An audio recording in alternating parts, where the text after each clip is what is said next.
사무엘하 17장 15절에서 17절까지 천천히 같이 합독합니다. 15절 시작. 이에 우세가 사독과 아비아날 두 제사장에게 이르되 아히도벨이 예루살렘과 이스라엘 장로들에게 이러이러하게 계략을 세웠고 나도 이러이러하게 계략을 세웠으니 이제 너희는 빨리 사람을 보내 다윗에게 전하기를 오늘 밤에 광야 나루토에서 저지 말고 아무쪼록 건너가라. 혹시 왕과 그를 따르는 모든 백성이 몰사할까 하노라 하니라.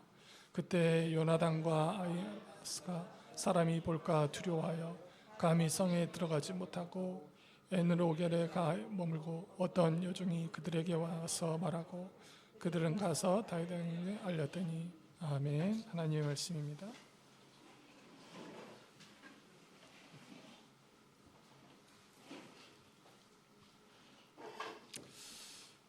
반갑습니다, 성도 여러분. 지난 시간 말씀을 잠시 생각해 보죠. 압살롬이 새롭게 왕위에 즉위를 했고요. 그에게 두 지략가, 전략가가 있었습니다.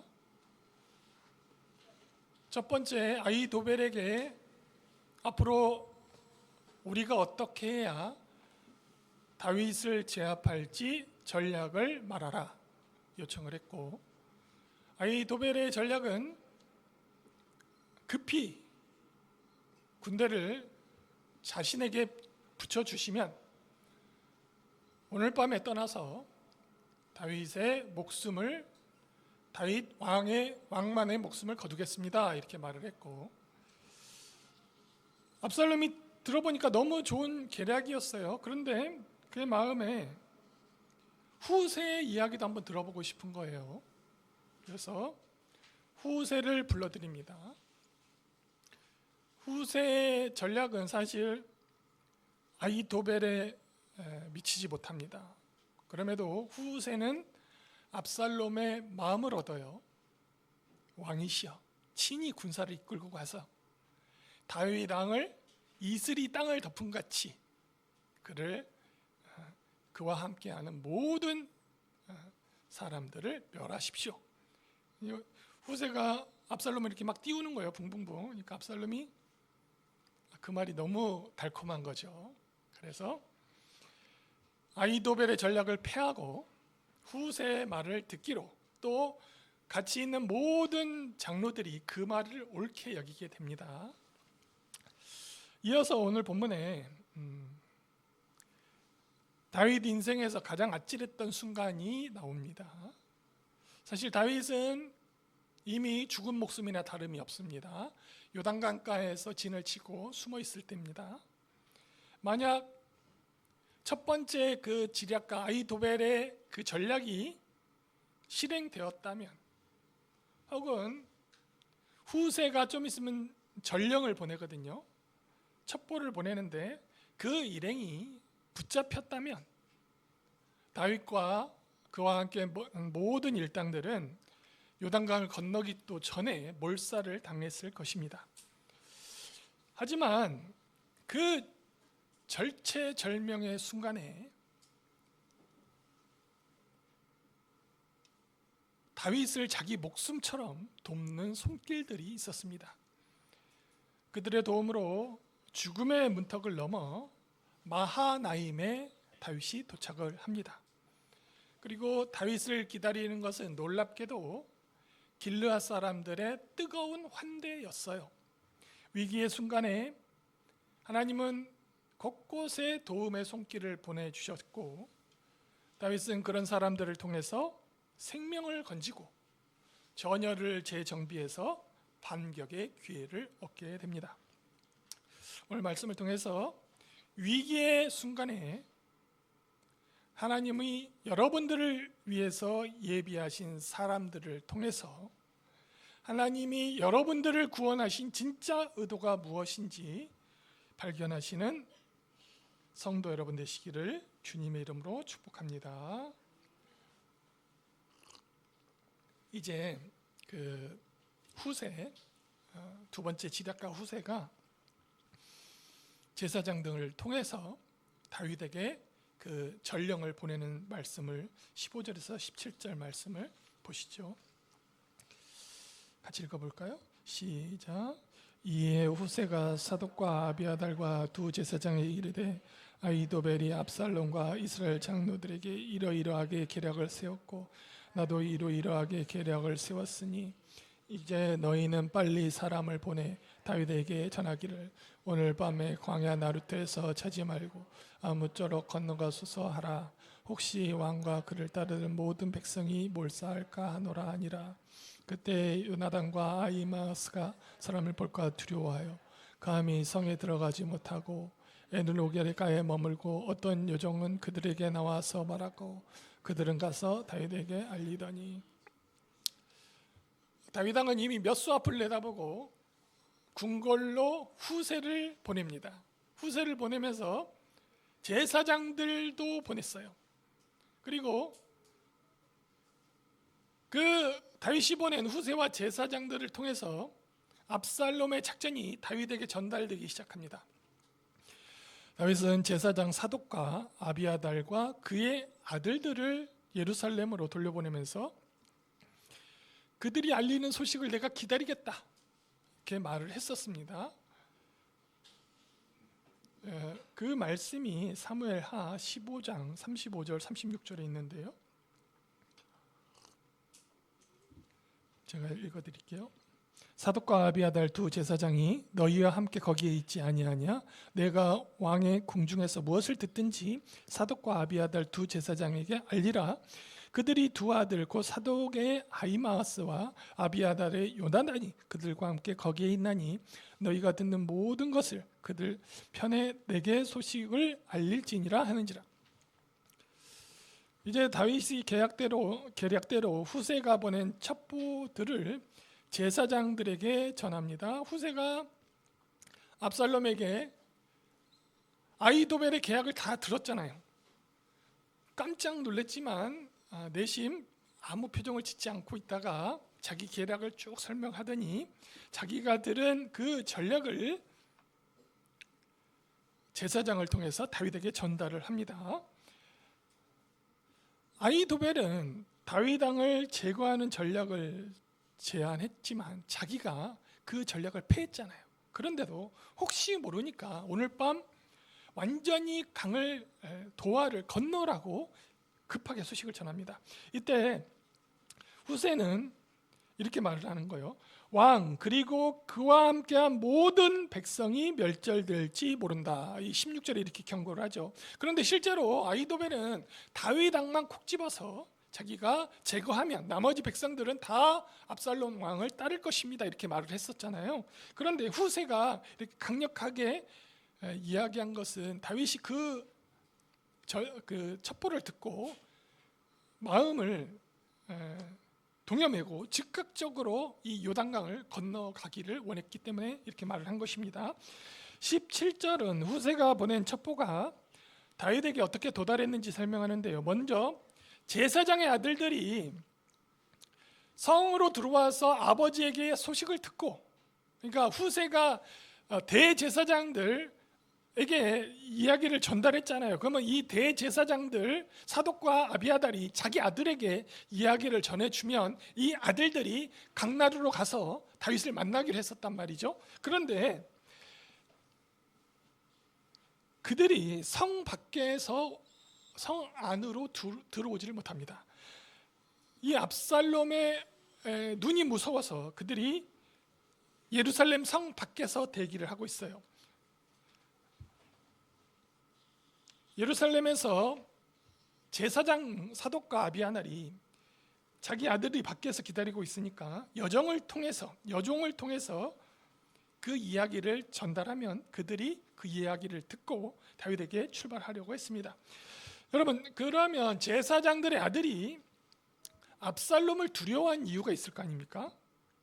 그럼 압살롬이 새롭게 왕권에 올랐잖아요. 예루살렘에 입성을 했을 때 그는 다윗의 잔당 세력을 제거하기 위해서 압살롬이 예루살렘에 비상계엄을 선포합니다.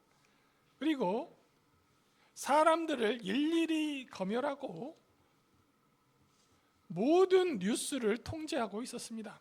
그런데 그때 제사장들은 일반 사람들과 달리 예루살렘 성을 자유롭게 들락날락할 수가 있었어요.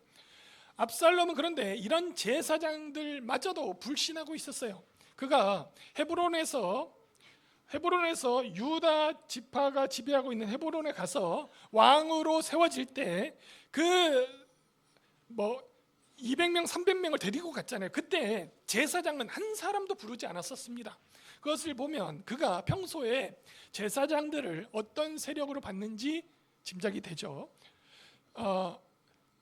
압살롬은 제사장들은 전부 다윗 편이라고 생각을 했어요. 그래서 사독과 아비아달이 나중에 궁으로 돌아오잖아요. 그래 후세와 돌아왔을 때도 이 압살롬은 사독과 아비아달을 받아들이지 않습니다. 의심을 완전히 거두질 않아요. 후세는 그 현란한 입담으로 다윗의 마음을 얻었으나 제사장들은 결국 압살롬의 마음을 얻지를 못합니다. 이런 상황에서 두 제사장 사독과 아비아달의 아들들이 압살롬의 의심을 피해서 엔겔로라는 지역에서 첩보를 기다리고 있었어요.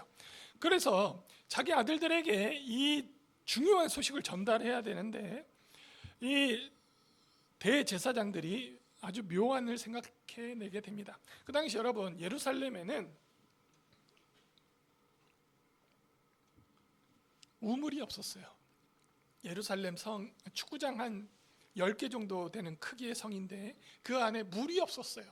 그래서 여인들이 빨래를 하러 가려면 성 밖을 나가야 했어요.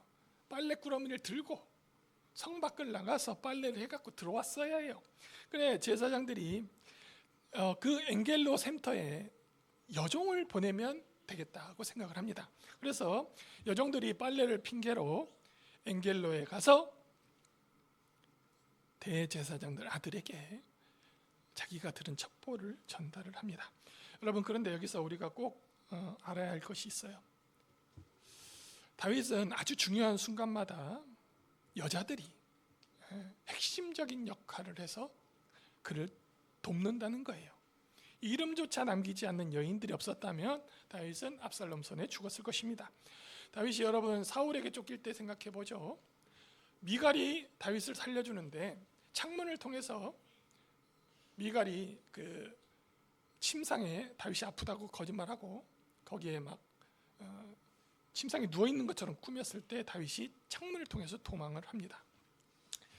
다윗이 사울 왕을 피해서 도망 다닐 때 아비가일이라는 여인이 나타납니다.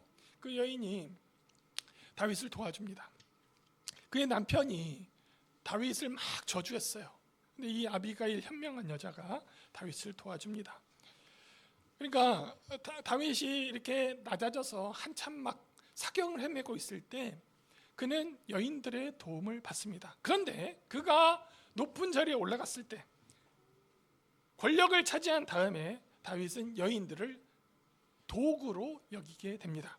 왕이 된 다음에 다윗은 정략 결혼을 해서 수많은 후궁을 둡니다. 그리고 한낱 욕정에 사로잡혀서 우리아를 죽이고 그의 아내 밧세바를 강탈합니다. 심지어 자신의 딸 다말이 압살롬의 여동생이었잖아요. 다말이 불행한 일을 당했을 때도 그는 자신의 정치적 편의를 위해서 그걸 눈감아버려요. 화를 냈는데 그 이에 조치를 취하지 않아요. 성도 여러분, 여러분은 어떤 삶을 살고 계십니까? 여러분이 성공하고 힘을 가졌을 때, 과거 여러분이 어려울 때 여러분들을 도왔던 이들을 지금 여러분들은 어떻게 대하고 선대하고 계십니까? 우리를 한번 돌아봅시다. 사람을 인격이 아닌 도구로 보기 시작할 때 그때 그 사람은 타락하기 시작하는 것입니다. 언제나 어려울 때 도운 이들을 기억하고 끝까지 의리를 지키시기 바랍니다. 그것이 하나님의 뜻이에요. 이제 그 요나단과 아히마아스, 그러니까 대제사장들 아들을 숨겨주는 여인이 또 등장을 하는데요. 18절에서 20절 같이 읽어봅니다. 한 청년이 시작.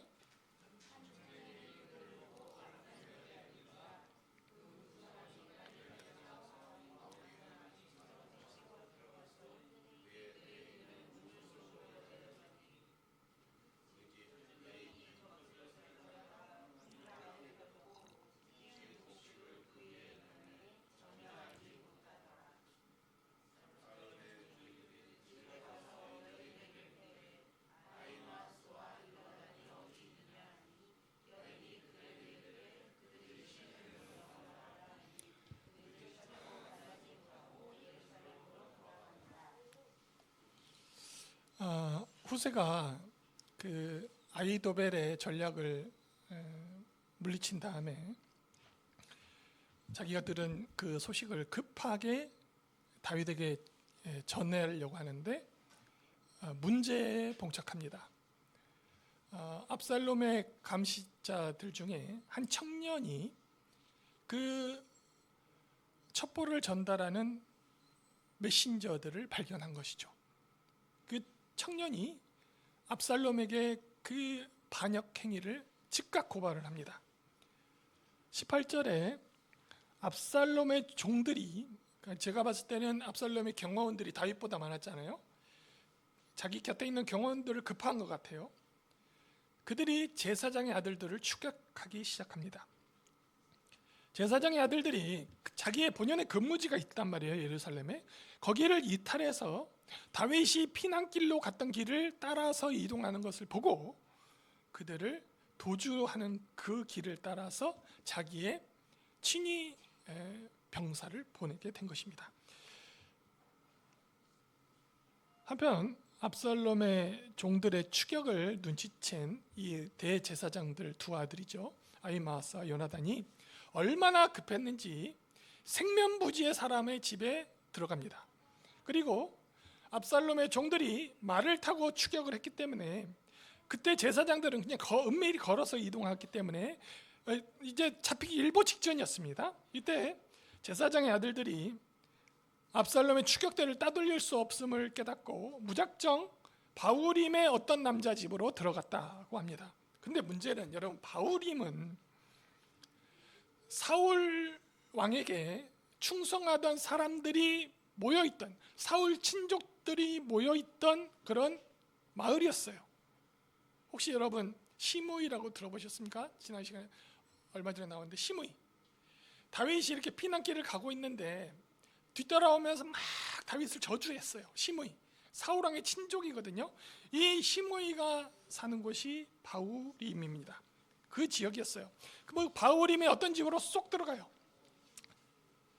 그런데 여러분, 바후림의 그 집에 들어간 그 집 주인이 다윗의 첩자들에게 호의적일 리가 없잖아요. 그럼에도 이들이 어떤 사람 집으로 들어간 것은 그만큼 추격이 바짝 붙었다는 뜻인 것이죠.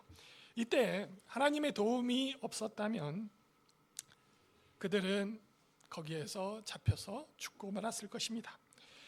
그 집의 여주인이 그들을 우물 속으로 내리고 덮개를 우물 입구에 펼쳐서 덮은 다음에 그 위에 빻았던 찌은 보리를 흩어서 뿌려 놓습니다. 그 여인의 위장이 얼마나 완벽했는지 사무엘 저자는 전혀 알지 못했다, 종들이 전혀 알지 못했다라고 말을 합니다. 여인의 호의는 여기서 끝나지 않았습니다. 압살롬의 종들이 집으로 들어와서 여인에게 다윗의 첩자들의 행방을 물어봅니다. 그때 20절에 그 여인이 그들이 시내를 건너가더라 이렇게 거짓말을 합니다. 지혜로운 말이죠. 여러분, 만약 그 여인이 시침 뚝 떼고 나는 그들을 보지 못했습니다 이렇게 말을 했다면 압살롬의 종들은 어딘가에 숨어 있을 것이라고 생각하고 끝까지 탐색하고 주인을 겁박했을 가능성이 매우 많습니다. 하지만 그들이 이미 여기를 떠나서 마을 시냇가로 도망갔다고 말을 하자 압살롬 군인들이 그 뒤를 다시 추격하기 시작합니다. 설령 그들이 갔다가 다시 돌아오더라도 이미 시간이 흘렀기 때문에 그 두 아들들은 무사히 이 위기를 넘길 수 있었을 것입니다. 실제로 압살롬의 종들은 뒤쫓는 것을 중단하고 예루살렘으로 돌아갔습니다. 여러분, 이 장면을 보면서 어떤 이야기가 생각납니까? 기생 라합이 정탐꾼을 숨겨주었던 이야기가 이 말씀을 보면 연상이 됩니다. 우리는 기생 라합 이야기를 잘 알고 있기 때문에 이 장면에서 여인이 그들을 숨겨준 것을 당연하게 받아들입니다. 하지만 그 당시에 여러분, 자기 이게 첩자를 숨겨주고 장수를 도와주면서 도와주는 척하다가 왕에게 보상을 바라고 신고를 해버리는 경우가 왕왕 있었습니다. 그것도 사울 가문의 영지에서 다윗의 제사장들은 여인의 도움을 받는 것이 거의 기적에 가까운 일이었습니다. 여인이 메신저를 구한 일은 그들의 생명을 살리는 일이었고, 동시에 다윗을 따르던 수많은 사람들의 생명을 구원하는 일이 되었습니다. 우리가 전하는 복음은 사실 사람의 생명을 살리는 일입니다. 영원한 생명을 살리는 이 전도로 여러분은 한 사람을 살릴 수 있고, 여러분이 한 사람을 살림으로 수많은 생명을 살릴 수 있는 것이 바로 우리가 하는 전도입니다. 이 전도는 하나님이 명령하신 일이고 예수님이 기도하면서 부탁하신 일이기도 합니다. 다윗이 피난을 가면서 압살롬이 전략가 아히도벨을 품었다는 이야기를 듣자 다윗이 간절하게 하나님께 기도합니다. 하나님, 아히도벨의 계략을 폐하소서. 여러분, 그 다윗의 기도가 이 여인을 통해서 그 제사장의 두 아들을 살리는 기적으로 나타난 거예요. 충만한 교회 성숙한 여인 여러분 주변에 소중한 사람을 살리시길 바랍니다. 여러분 주변에 믿지 않는 소중한 사람이 죽을 줄도 모르고 죽음의 길로 달려가고 있어요. 그렇다면 여러분이 복음을 전해서 그들을 생명의 길로, 살리는 길로 인도하십시오. 그러면 그 일을 통해서 수많은 생명들이 구원을 받게 될 것입니다. 이어서 다윗의 구원과 아히도벨의 죽음을 보시죠. 21절에서 23절. 그들이 간 후에 시작.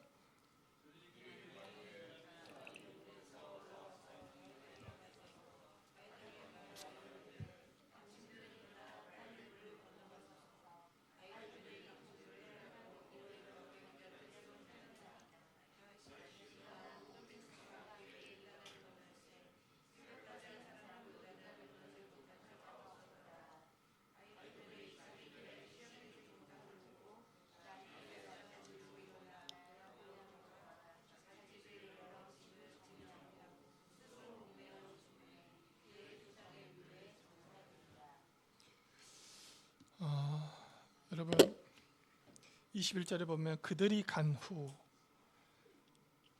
그러니까 압살롬의 추격대들이 시냇가로 그들을 쫓아서 간 후 그 말씀입니다. 그들이 지금 우물 속에 있잖아요. 두 아들들이 우물 속에서 스스로 올라올 수 없기 때문에 여인이 밧줄을 내려서 그들을 올라오게 도와줍니다. 여인은 거기에서 끝나는 것이 아니라 그들을 안전하게 다윗에게까지 보내주었습니다. 드디어 이 두 아들이 다윗에게 도착했고 내용을 보고를 하죠. 후세의 의도를 정확하게 전달하는데 이렇게 말합니다. 당장 그날 밤 요단강을 건너지 않으면 아히도벨의 계략대로 다윗과 그의 백성들이 멸절당할 수도 있다고 메시지를 전합니다. 이에 다윗과 그의 백성들은 지체 없이 도하를 시작했고 그 덕분에 다음 날 동이 트기 전까지 요단강을 모두 건널 수 있었습니다. 여러분, 지금도 여러분들 만약에 한강을 건넌다고 생각해 보세요. 한강을 건너야 되는데 다리도 없고 배도 변변치 않, 유람선도 없어요. 그냥 한강을 건너야 되는데 나무로 만든 작은 배 몇 개만 있는 거예요. 그런데 수많은 사람이 건너야 돼요. 그 건너는 사람 중에는 노약자도 있단 말이에요. 그런데 아주 급박한 메시지를 다윗이 들었잖아요. 얼마나 마음이 급합니까? 그 메시지를 듣고 손과 발이 덜덜덜 떨려요. 그런데 말씀을 보니까 한 사람도 놓치지 않고 다 건너갑니다. 다윗의 그 아히도벨의 계략을 무너지게 해달라는 다윗의 기도가 응답되는 순간입니다. 한편 아히도벨은 자신의 그 계략이 먹히지를 않고 패하여지자 목을 메고 자살합니다. 우발적인 자살이 아님을 보여주는 증거가 있는데, 그는 안장을 갖추어서 당나귀를 타고 자기 고향길로 돌아가서 자기 집을 정리한 다음에 목을 메고 자살을 합니다. 자기 집을 정리했다는 것은 물리적인 청소를 했다는 뜻이 아니라 유산을 정리하고 유언장을 쓰고 자기가 죽은 뒤에 발생할 문제들을 미리 정리하고 죽었다는 의미예요. 고향집에서 죽은 것은 가족이 그의 시신을 거두어 조상의 묘에 묻힐 수 있도록 하기 위함이었습니다. 고대인들은 죽으면은 자기 조상의 무덤에 묻혀야 천국에 갈 수 있다고 생각을 했어요. 이처럼 아히도벨은 후세의 그 아히도벨 다음 가는 후세 전략이 채택이 되자 자살을 결심했는데요. 그가 그렇게까지 결단한 것은 그가 매우 머리가 좋았기 때문에, 매우 총명이 있기 때문에 그렇게 한 것이죠. 그는 자살하는 것만이 자신이 명예롭게 이 일을 끝내는 가장 좋은 방법이라고 생각했기 때문입니다. 그렇다면 여러분, 아히도벨이 왜 그런 생각을 했을까요? 후세의 전략이 채택되었을 때 그는 압살롬이 다윗을 죽일 수 있는 절호의 기회를 놓쳤다는 것을 알게 됩니다. 다윗을 이길 수 있는 유일한 기회를 놓쳤음을 이 아히도벨이 깨닫습니다. 그가 압살롬을 도운 동기는 압살롬이 다윗 왕보다 더 좋은 통치자가 될 것이라고 확신했기 때문에 그를 도왔습니다. 하지만 초반에 요단강을 건너기 전에 다윗을 죽이기 실패한 이상 머지않아 다윗의 나라가 회복될 것을 그는 미리 알았어요.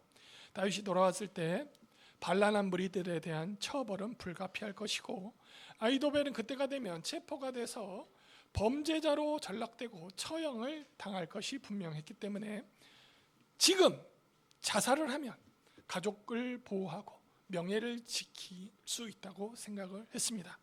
여러분, 아히도벨은 단순하게 자기의 안위를 위해서 목숨을 끊었지만 더 큰 그림으로 보면 아히도벨이 죽은 것은 그가 하나님이 선택한 길을 따르지 않았기 때문에 죽은 것입니다. 하나님은 다윗을 왕으로 세웠어요. 그러니까 하나님이 세우신 다윗의 왕의 길을 따르지 않는 자는 죽은 거예요. 다윗을 대적했던 대표적인 사람, 아까 시므이 있었잖아요. 시므이 막 먼지 뿌리면서 저주했. 시므이, 사울 왕의 친척 시므이도 죽습니다. 그리고 다윗이 예루살렘 성을 점령하려고 그 헤브론에서 왕이 된다면 예루살렘 성을 점령하러 왔을 때 여부스 사람들이 이 성을 차지하고 있었거든요. 그때 여부스 사람이 뭐라고 그러냐면, 저 가짜는 다윗 장님과 절름발이도, 이 성 안에 있는 장님과 절름발이도 너를 이길 것이다, 이렇게 말했어요. 여부스 사람 장님과 절름발이, 그들도 다 패하게 됩니다. 아히도벨도 목숨을 내놓습니다. 심지어 다윗의 아들 압살롬도 죽게 됩니다. 그리고 그의 장수 아마사도 죽게 돼요. 하나님이 세우신 순리를 거역하면 전부 다 비참한 죽음을 맞이합니다. 여러분, 여러분에게 하나님이 선택한 생명의 길을 알려주면 여러분은 다른 데로 빠지지 말고 그 생명의 길로 가야 하는 것입니다. 다른 복음은 없어요. 오직 예수 그리스도의 복음. 죽으시고 십자가에서 죽으시고 그 죽음으로 우리 죄를 용서하시고 부활하신 그분의 헌신을 내 것으로 받아들이는 것, 그것이 하나님께서 선택하신 순리입니다. 그것이 하나님의 길이에요. 그 길에 순응하셔서 생명을 얻는 충만한 교회 성도 여러분 되시기를 축원드립니다. 드디어 다윗이 마하나임에 도착하는데요. 24절에서 29절입니다. 이 말씀 교독을 한번 읽어보죠. 이에 다윗은 마하나임에 이르고 압살롬은 그의 모든 이스라엘 사람과 함께 요나단을 건너니라.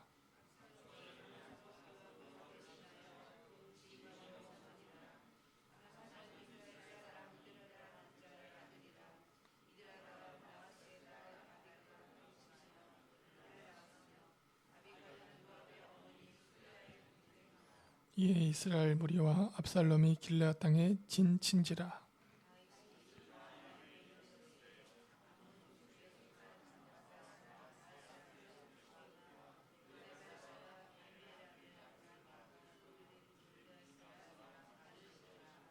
침상과 대야와 질그릇과 밀과 보리와 밀가루와 볶은 곡식과 콩과 팥과 볶은 녹두와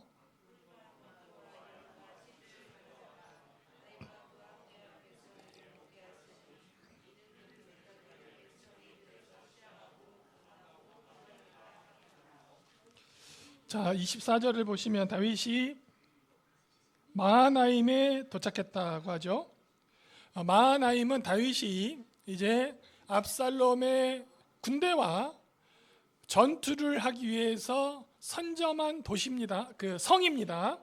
그러니까 다윗이 먼저 이 길르앗 지역에 마하나임이라는 성이 있는데 그 성을 선점한 것이죠. 마하나임은 그 성경을 보면 여러분 창세기 32장을 보면 두 진영이라는 의미인데요. 여러분 야곱이 하란에서 아주 이쁜 아내를 얻기 위해서 장인어른한테 헌신을 하잖아요. 그러다가 결국 아내와 재산을 다 이끌고 형 에서한테 갑니다. 에서한테 가는데 너무 두려운 거예요. 그래서 여기 마하나임에서 야곱이 자기 재산을 두 대로 나눕니다.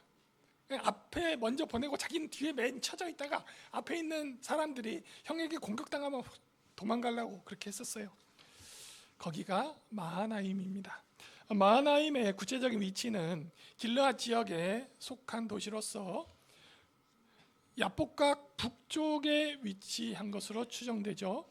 마하나임은 요단강에서 17km 북동쪽에 위치하고 있었고 예루살렘에서는 직선거리로 60km 떨어져 있습니다. 산악 지역에 있는 도시로서 방어하기에 아주 좋은 산성이었고 거기에는 사통팔달 길이 뚫려 있는 요충지였습니다. 다윗의 행렬이 마하나임에 도착하려 할 때 압살롬의 군대가 아까 다윗이 넘은 그 요단강을 건넌 거예요. 다윗이 요단강을 건너서 3일 길을 걸어서 마하나임에 도착했을 때 압살롬의 군대가 요단강을 건넌 거예요. 압살롬의 군대는 말도 있고 전차도 있고 매우 빠른 기마병이었을 거 아니에요. 그들이 다윗의 그 사람들은 걸어서 노인도 있고 어린이도 있고 딱 3일 차이가 나고 있어요. 압살롬이 계속 추격했다면 아마 하루 반으로 좁혔을 거예요. 압살롬의 추격이 이렇게 늦어진 것으로 보면 압살롬이 후세의 조언대로 전국에서 군대를 동원해서 다윗을 추격했다는 것을 우리가 짐작할 수가 있죠.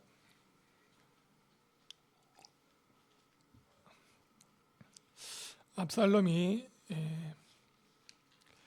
총동원한 군대로 다윗을 쫓은 것을 보여준 확실한 증거는 그가 아마사를 군 장관으로 세웠다는 것이죠.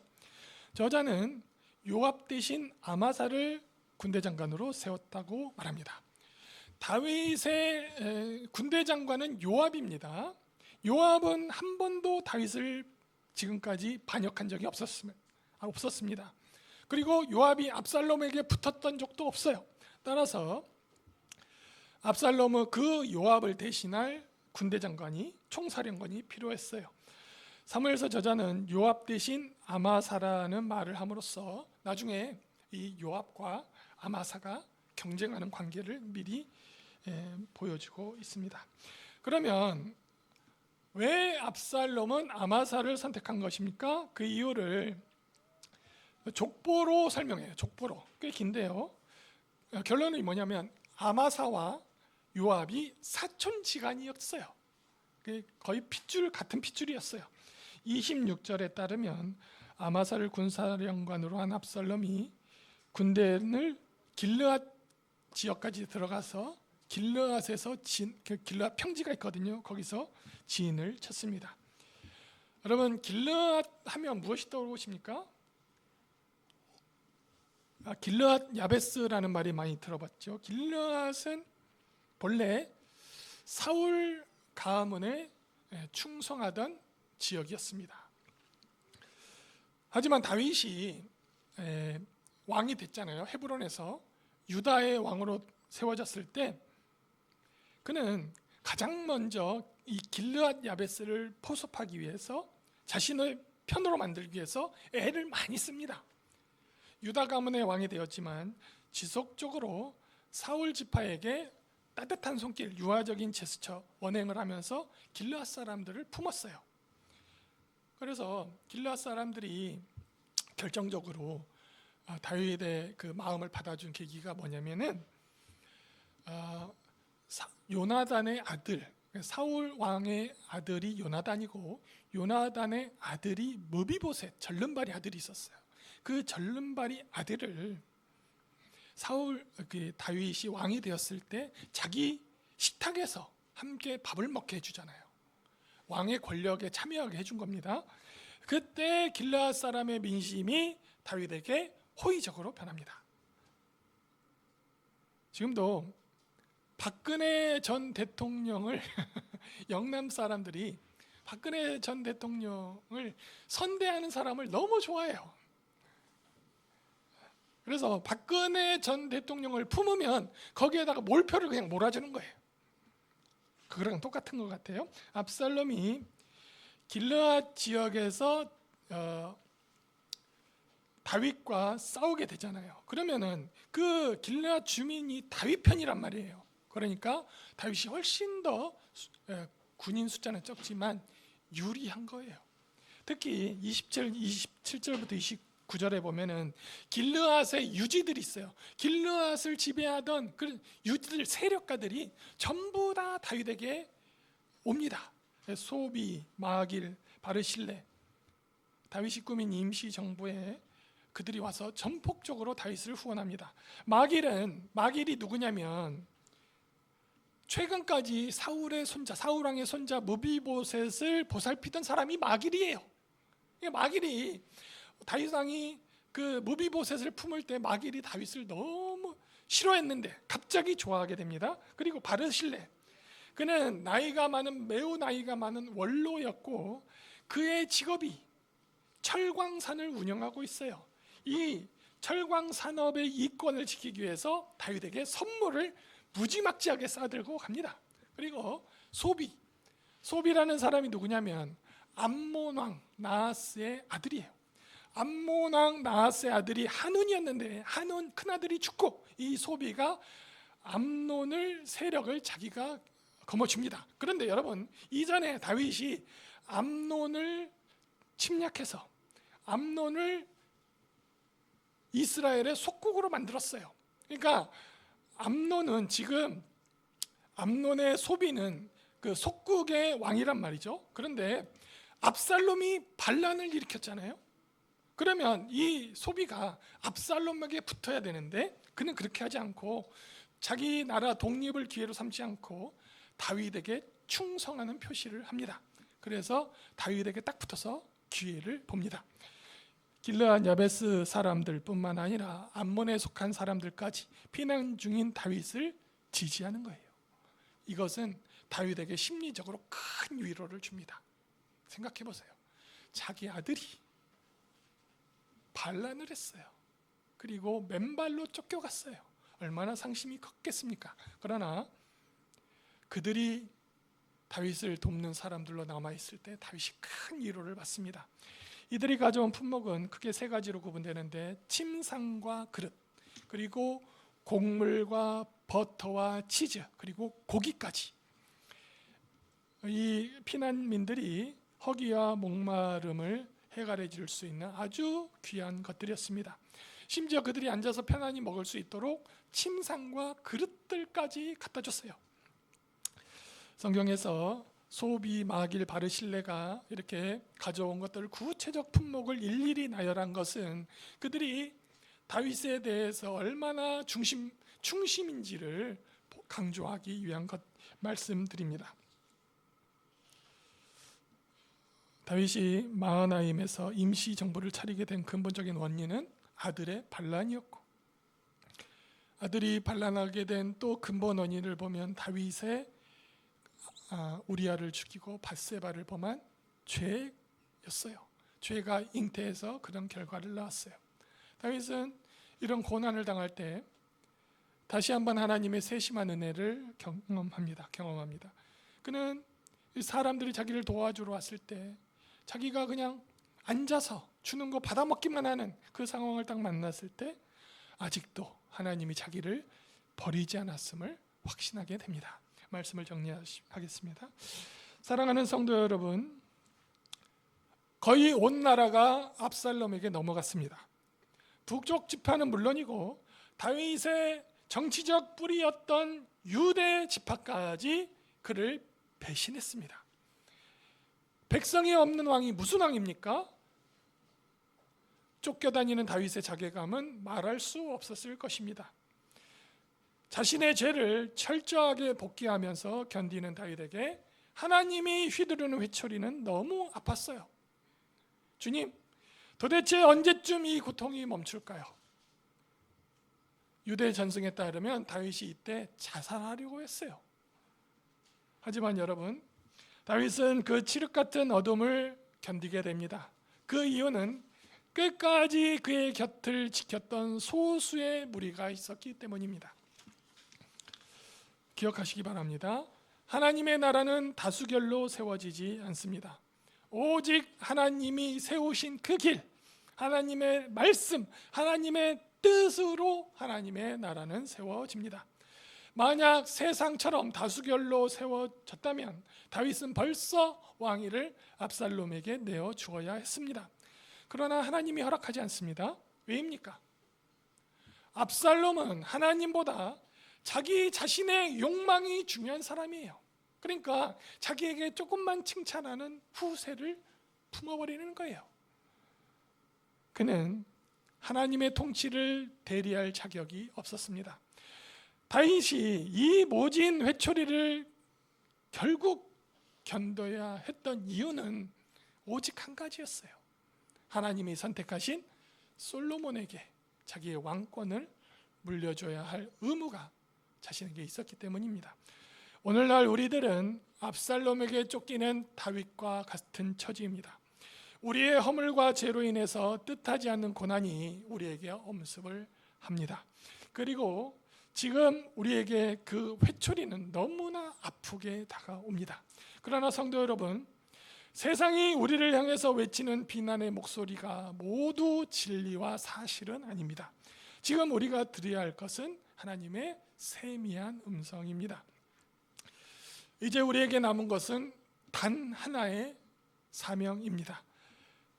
이 고통의 시간을 견디며 하나님이 세우신 길, 생명의 복음을 여러분들은 다음 세대 그리고 여러분의 소중한 지인들에게 온전하게 전하는 것이 여러분에게 남은 마지막 소명입니다. 이 일을 다윗처럼 행하여서 하나님의 은혜를 체험하시는 충만한 교회 성도 여러분 되기를 주님의 이름으로 축복합니다. 다 같이 주님의 이름을 부르고 통성으로 기도하겠습니다. 주여